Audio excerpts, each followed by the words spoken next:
Selamat pagi. Ya, betul. Kemarin memang Mbak Inara ya. Jadi kita lihat bahwa dia meminta hak hukumnya ya yang berkaitan dengan hak asuh anak, karena hampir beberapa bulan ini beliau tidak bisa komunikasi dengan anaknya, tidak bisa bertemu dengan anaknya. Jadi ini langkah yang tepat yang diambil oleh Mbak Inara untuk meminta perlindungan kepada Komnas Perlindungan Anak. Karena siogianya kita tahu bahwa menurut putusan pengadilan yang beliau pegang saat ini, bahwa hak asuh itu ada di tangan beliau sebagai seorang ibu. Jadi tidak ada alasan kepada mantan suaminya Mbak Inara untuk tidak atau melarang Mbak Inara untuk ketemu anak, karena ini juga merupakan bagian daripada satu perbuatan dugaan tindak pidana ya, jika memang itu dilakukan oleh mantan suaminya, yaitu inisial V, bahwa bagian daripada kekerasan psikis ya. Karena apa? Karena dia kan harus juga bertemu dengan ibunya. Jadi pada prinsipnya itu adalah anak bersama ya, anak kedua orang tuanya. Tetapi kita sadar bahwa putusan pengadilan kemarin itu kan hak asuh anak ada di ibunya, ada di Mbak Inara. Jadi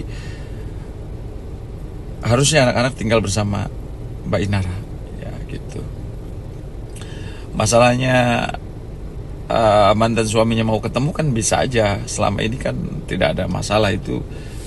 Selama ini kan bisa komunikasi dengan anak-anaknya tanpa harus dia bawa kabur atau menyembunyikan anaknya atau menjauhkan anaknya dari Mbak Inara sendiri.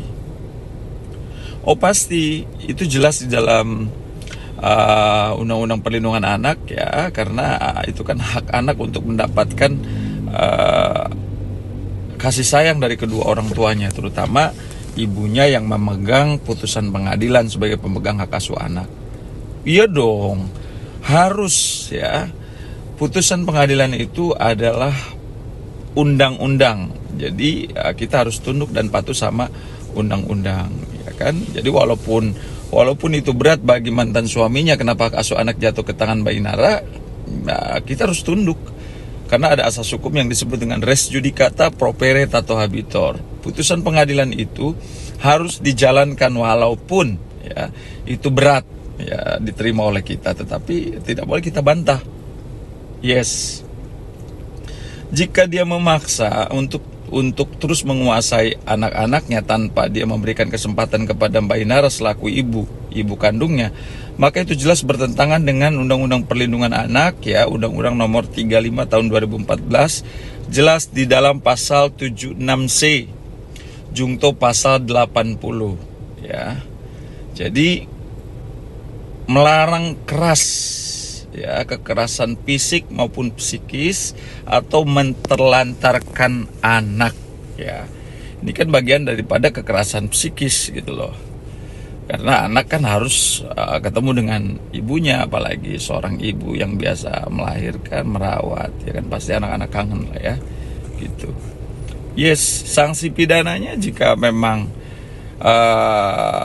terjadi kekerasan, apakah itu kekerasan biasa atau kekerasan dengan luka berat atau sampai meninggal, itu jelas ada di dalam pasal 80 Undang-Undang Perlindungan Anak, Undang-Undang Nomor 35 tahun 2014.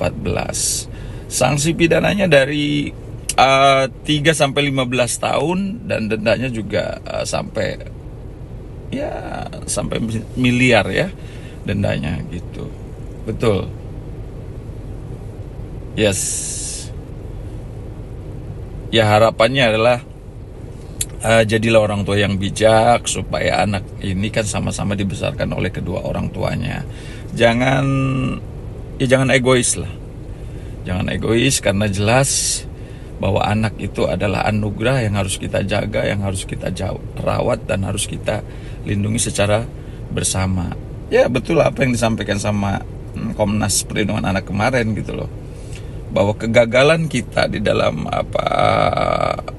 mendidik anak atau menjadi orang tua buat anak-anak karena bercerai ini kan merupakan bagian daripada kegagalan. Jadi kegagalan itu jangan terus ditambah sehingga ini akan menjadi berbahaya buat psikis dan mental anak itu sendiri. Saran saya tetaplah menjadi orang tua yang bijak, yang baik, walaupun mereka tidak bersatu lagi menjadi pasangan suami istri, tetapi kan bisa membesarkan anak. Tujuannya adalah bagaimana kebahagiaan anak bisa diterima, anak-anak bisa menjadi sukses, pintar, cerdas, kesehatannya juga terjaga dengan support dan kasih sayang dari orang tua walaupun sudah tidak bersatu lagi. Oke, thank you so much. Ya, jadi jelas jika memang mantan suaminya inisial V ini tidak ada itikat baik untuk menyerahkan hak asuh anak sepenuhnya kepada ibunya atau Mbak Inara sesuai dengan putusan pengadilan, maka ini jelas pidana. Ya, ini jelas pidana, sanksinya luar biasa ini. Karena ini bagian daripada menterlantarkan anak, kekerasan psikis terhadap anak yang harusnya anak ini bisa bertemu dengan orang tuanya, dengan ibunya, mendapatkan kasih sayang dari ibunya, tetapi dijauhkan.